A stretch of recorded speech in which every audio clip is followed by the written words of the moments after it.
Alhamdulillahirabbil alamin wa bihi nasta'inu ala umuri dunya waddin. Wassalatu wassalamu ala sayyidil mursalin wa imamil muttaqin nabiyyina Muhammadin wa ala alihi wa sahbihi wa man tabi'ahu bi ihsanin ila yaumiddin. Allahumma inna nas'aluka ilman nafi'a wa rizqan thayyiba wa amalan mutaqabbala, amma ba'da. Baik, kita melanjutkan kajian tafsir surah Al-Mutaffifin. Kali ini yang kita bahas adalah ayat ke-18 hingga ke-21. Kita baca bersama-sama. A'udzu billahi minasyaitonir rajim. Bismillahirrahmanirrahim. Bismillahirrahmanirrahim. Kalla inna kitabal abrari lafi illiyin. Kalla inna kitabal abrari lafi illiyin. Wa ma adraka ma illiyun. Wa ma adraka ma illiyun. Kitabun marqum. Kitabun marqum.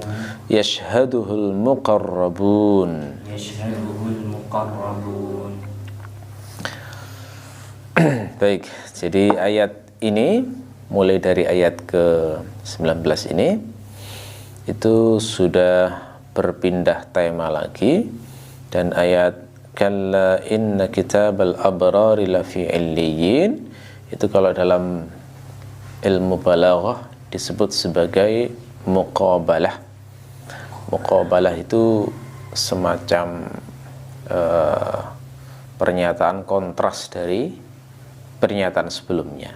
Yang sebelumnya kan dijelaskan bahwa inna kitabal fujjari lafi sijjin, ya, catatan orang-orang yang durjana itu ada di sijjin. Maka di sini kemudian Allah menyebutkan muqabalahnya, pernyataan lawannya yang menjadi kontrasnya. Nah, makanya seperti itu.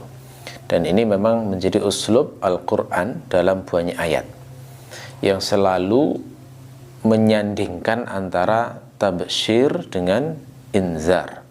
Kabar gembira itu selalu disandingkan dengan peringatan. Karena memang ya fitrah manusia itu begitu.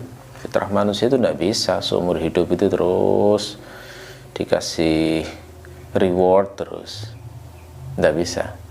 Punishment terus juga tidak mungkin. Jadi harus gabungan dari itu. Manusia itu kalau mendapatkan nikmat terus-menerus biasanya lalai dan jiwanya menjadi lemah. Tapi manusia kalau misalnya terus-menerus diberi kesusahan, itu bisa stres, bisa depresi. Ya, maka sudah menjadi sunnatullah, Allah itu memberi nikmat juga memberi ujian. Allah itu memberi kebahagiaan tapi juga kesusahan.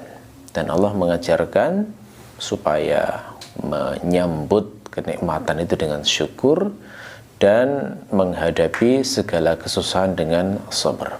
Syukur dengan sabar itu digabung akan membentuk manusia yang tangguh, manusia yang hebat, manusia yang menyelesaikan urusan dunianya dan juga bisa mengamalkan perintah-perintah Rabb-nya untuk menyongsong kehidupan setelah mati. Ya. Nah, kata kalla ini sudah berulang kali sebelumnya dijelaskan. Kalla itu adalah kalimatur rad'i wazzajri, kata yang bermakna mencegah atau menghardik atau menyalahkan, ya, apa yang nyatakan sebelumnya. Nah, di sini yang dibantah oleh kata kalla itu adalah sikap orang-orang kafir yang mendustakan neraka. Jadi ayat sebelumnya itu kan ada ayat yang berbunyi hadzal ladzi kuntum bihi tukadzibun. Inilah siksa yang kalian dustakan sebelumnya itu. Nah, ini kemudian oleh Allah itu dihardik dengan kata kalla, tidak seperti itu, enggak benar itu. Kalian mendustakan neraka itu, ya. Dan kalla di sini adalah pengulangan dari sebelumnya yang memberi makna takkid atau penguatan dari kala yang dinyatakan sebelumnya.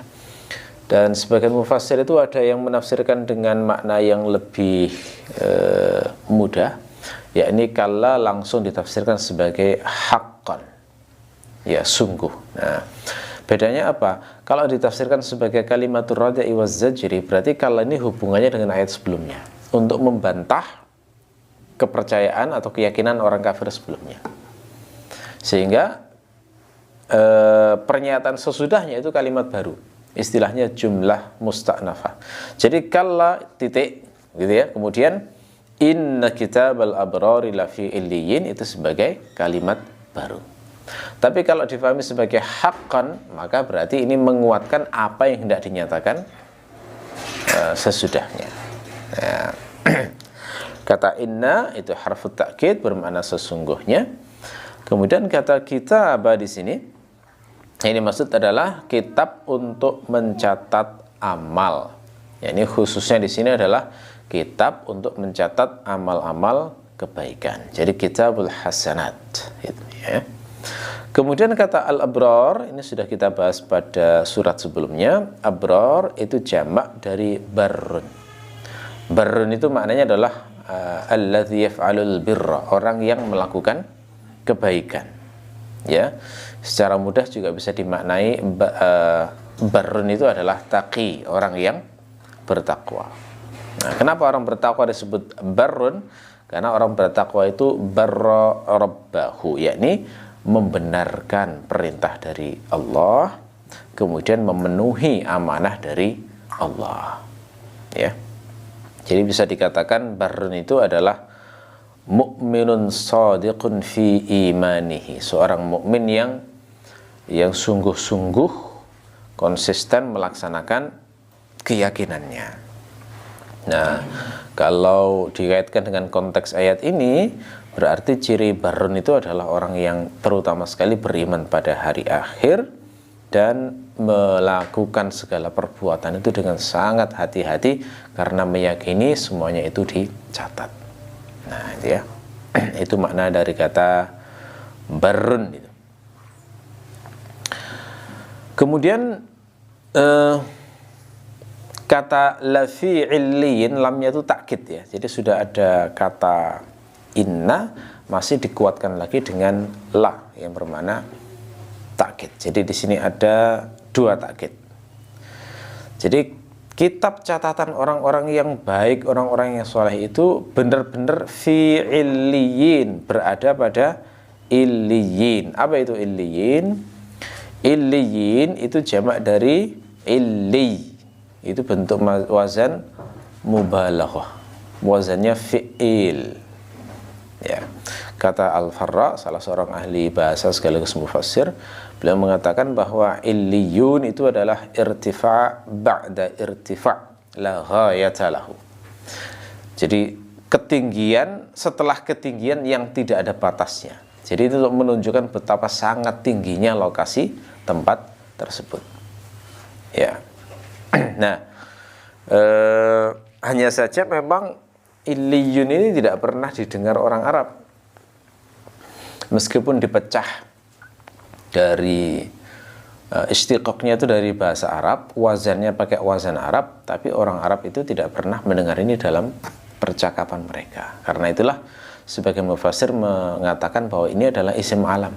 Isim alam yang Allah itu mengenalkan sebuah makna baru, memakai lafadznya orang Arab yang dipecah dari bahasa Arab supaya masih dipahami konteksnya seperti apa, gitu ya. Nah, ketika dipahami sebagai isim alam, maka sebagian mufassir menjelaskan ini adalah isim alam untuk nama sebuah tempat yang sangat tinggi di sana, di atas sana. Nah, di atas sana ini ada ikhtilaf, lokasi tempatnya di mana. Sebagian mufassir ada yang meyakini bahwa lokasinya adalah berada di langit ketujuh, di bawah arsy. Jadi illiyin itu adalah sebuah lokasi di langit ketujuh di bawah arsy. Tafsir yang lain adalah di atas langit ketujuh. Jadi bukan pada langit ketujuh, tapi di atasnya lagi langit ketujuh. Bahkan menyebut tempat secara spesifik, yakni di tiang arsy sebelah kanan. Jadi qaimatul arsy, Berarti kalau seperti ini keterangannya, arsy itu berarti memiliki tiang-tiang begitu. Ada sebelah kanan, sebelah kiri, hanya Allah yang tahu. Nah, illiyin itu di sebelah kanannya, infonya seperti itu. Ada lagi mufassir yang menafsirkan illiyun itu di Sidratul Muntaha.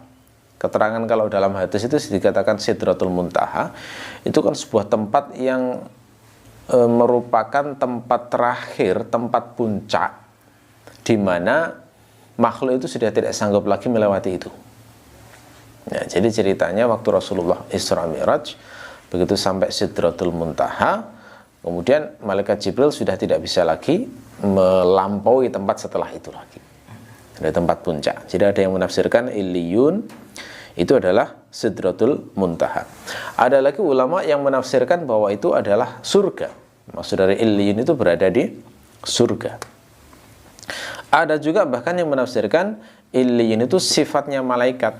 Jadi kata lafi illiyin itu maksudnya adalah lafi malaikatin illiyin, yakni malaikat-malaikat yang berada di tempat yang tinggi. Jadi manapun dari seluruh tafsir ini semuanya sepakat pada satu makna, yakni pokoknya illiyun itu tempat yang sangat tinggi. Nah, ini harus menjadi akidah kita bahwa semua amal-amal kita, semua amal kebaikan yang kita lakukan, itu catatannya diletakkan di illiyin. Ya, tempatnya adalah di illiyin, di tempat yang sangat tinggi yang hakikatnya hanya Allah yang tahu di mana itu lokasinya, seperti apa. Ya, oke. Kemudian Allah melanjutkan wa ma adraka ma illiyun. Nah, ini sudah kita bahas di tafsir sebelumnya. Makna wa ma adraka, ma-nya itu ma istifham litafkhim wa ta'zim.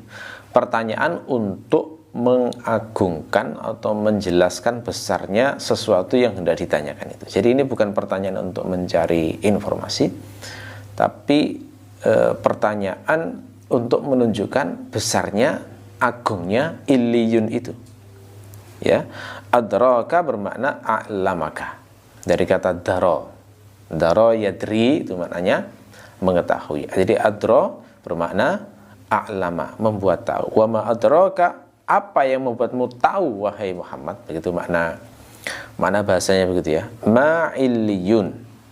Apa itu illiyun? Jadi ketika Allah menanyakan apa itu illiyun dengan maksud untuk membesarkan urusannya illiyun itu secara implisit sekaligus untuk menegaskan bahwa illiyun itu secara pasti tidak sama dengan bayangan kita. Tidak sama dengan bayangan kita atau bayangan kaummu yang kau fahami dari makna bahasamu, itu ya. Jadi kalau orang Arab disebut kata ala, ya'lu, ali itu paham. Tapi kalau illi, wah ini baru. Apalagi illiyun itu tidak pernah didengar oleh mereka, meskipun mereka paham pembentukan maknanya.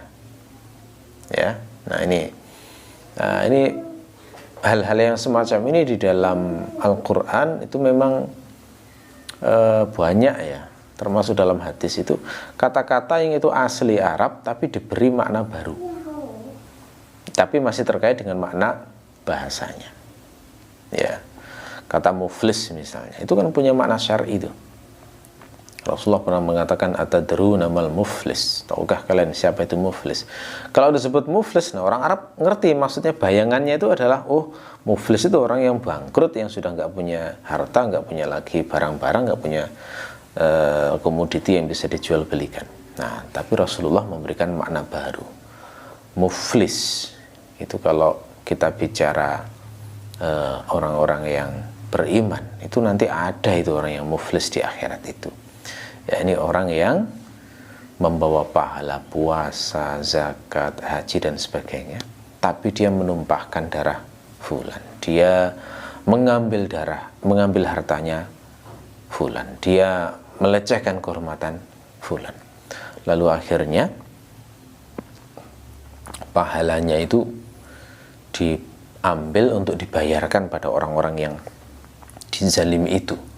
Ketika habis pahalanya, maka Allah mengambilkan dosanya orang yang dizalimi itu diberikan kepada orang yang menzalimi.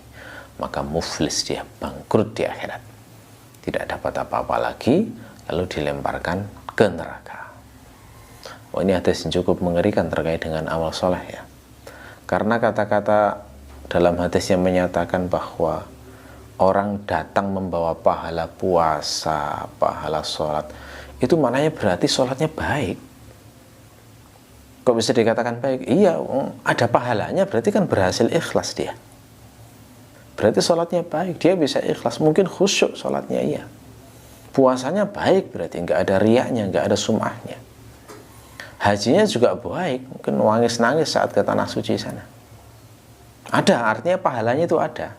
Karena lafadznya adalah datang membawa pahala tuja abil hasanat, itu kan maknanya dia diganjar oleh Allah. Tapi ketika dia melakukan dosa kezaliman kepada sesama, ternyata nggak dibiarkan oleh Allah, diurus itu nanti di akhirat. Ini di antara hadis yang paling menakutkan terkait dosa terhadap sesama. Nah, gitu ya. Itu muflis. Muflis itu diberi makna tambahan baru, termasuk makna sholat ya, yang makna bahasanya adalah berdoa, tapi kemudian diberi makna baru bahwa ini maksud sholat di sini adalah af'al makhsusah, kumpulan perbuatan tertentu ya, yang diawali takbir, diakhiri dengan salam. Termasuk kata jannah. Jannah itu ya taman, makna bahasanya. Tapi ketika Rasulullah datang dikenalkan makna baru. Jannah itu adalah negeri yang kita itu mata nggak bisa, nggak pernah melihat, telinga nggak pernah mendengar, terbayang aja tidak. Tapi bisa dikira-kira berdasarkan pengalaman manusia. Makanya Rasulullah kalau cerita surga itu ya pakai banyak perumpamaan-perumpamaan. Ya, contoh misalnya ketika Rasulullah ingin menggambarkan sisir surga. Ya, sisir surga.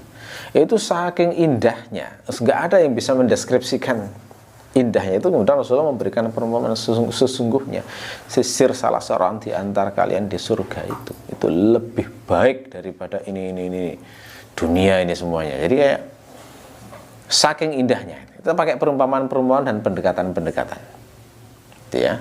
Nah, itu makna baru yang dikenalkan dengan memberikan deskripsi seperti apa itu gambarannya ini, sehingga apa itu namanya, orang itu bisa membayangkan ya, walaupun tidak persis. Kata sirat itu kan jembatan maknanya.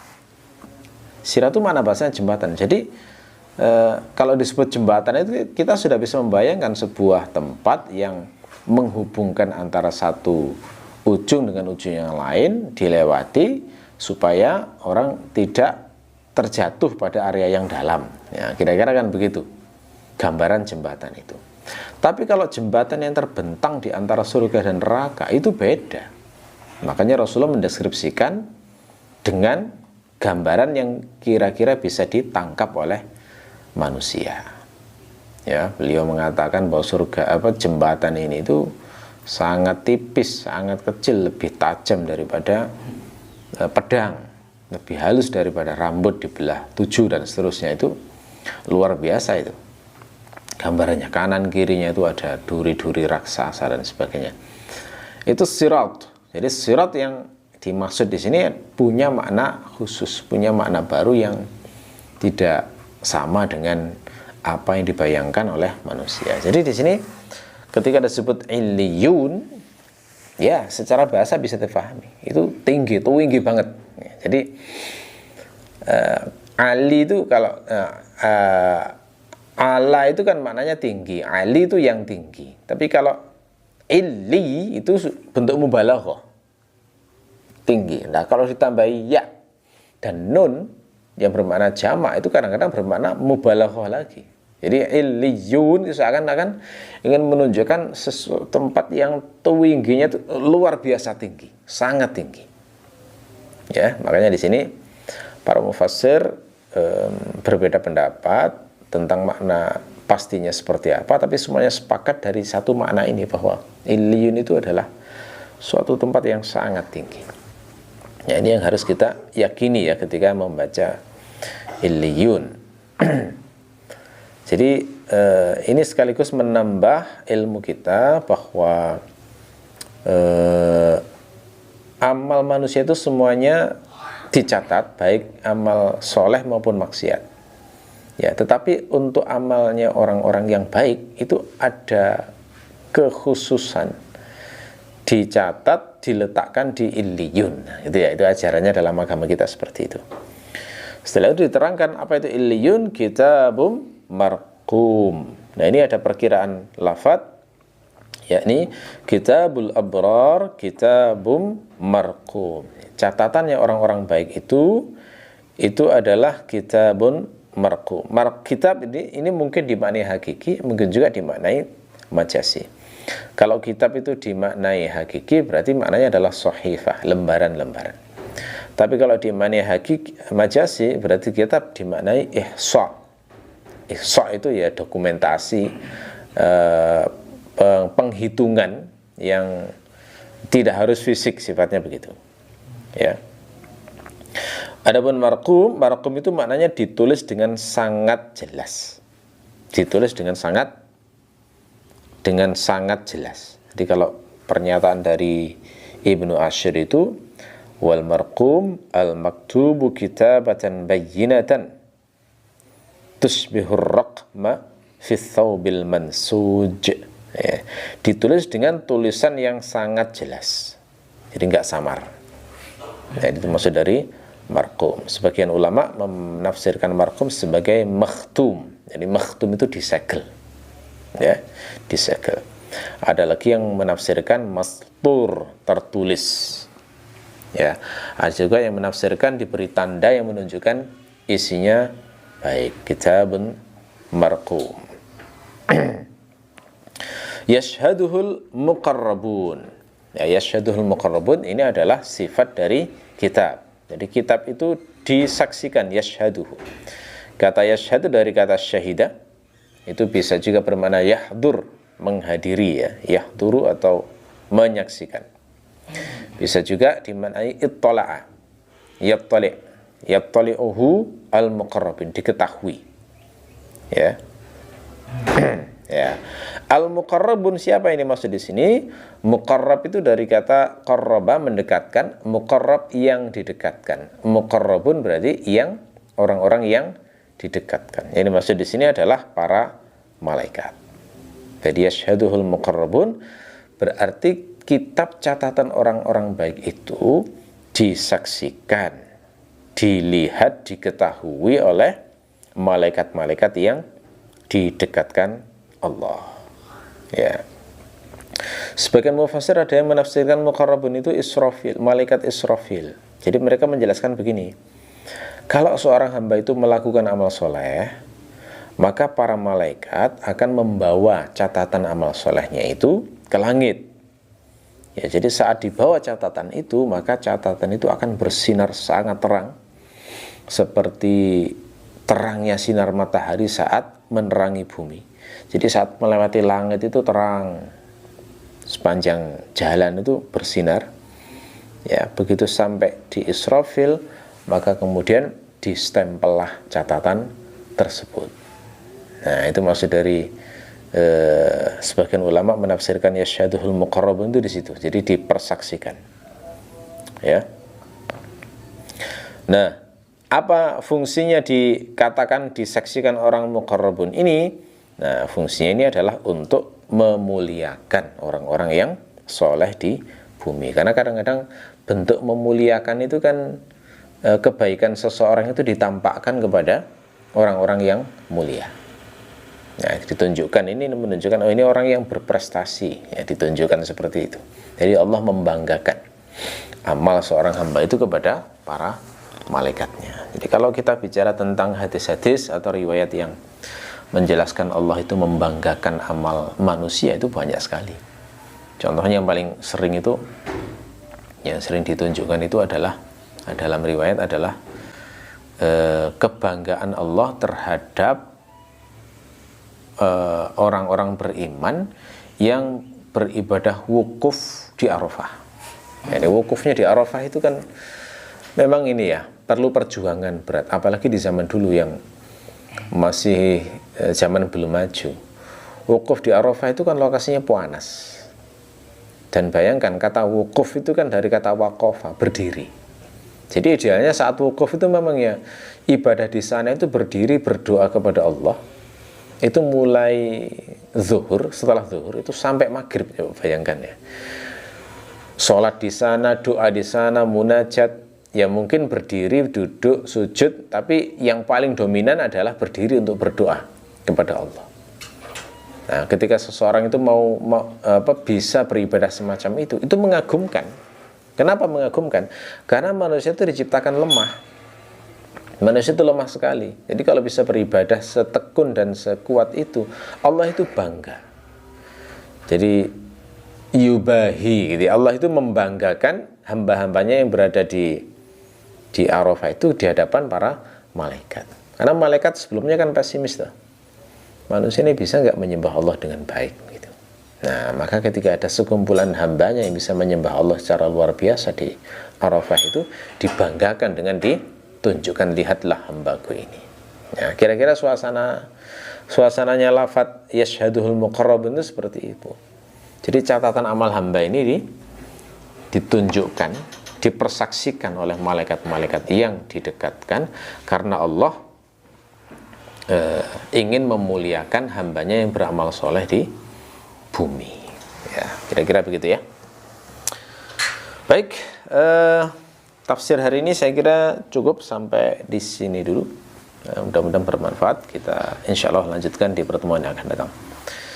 Kita akhiri, subhanakallahumma bihamdika asyhadu an la ilaha illa anta astaghfiruka wa atubu ilaik. Assalamualaikum warahmatullahi wabarakatuh.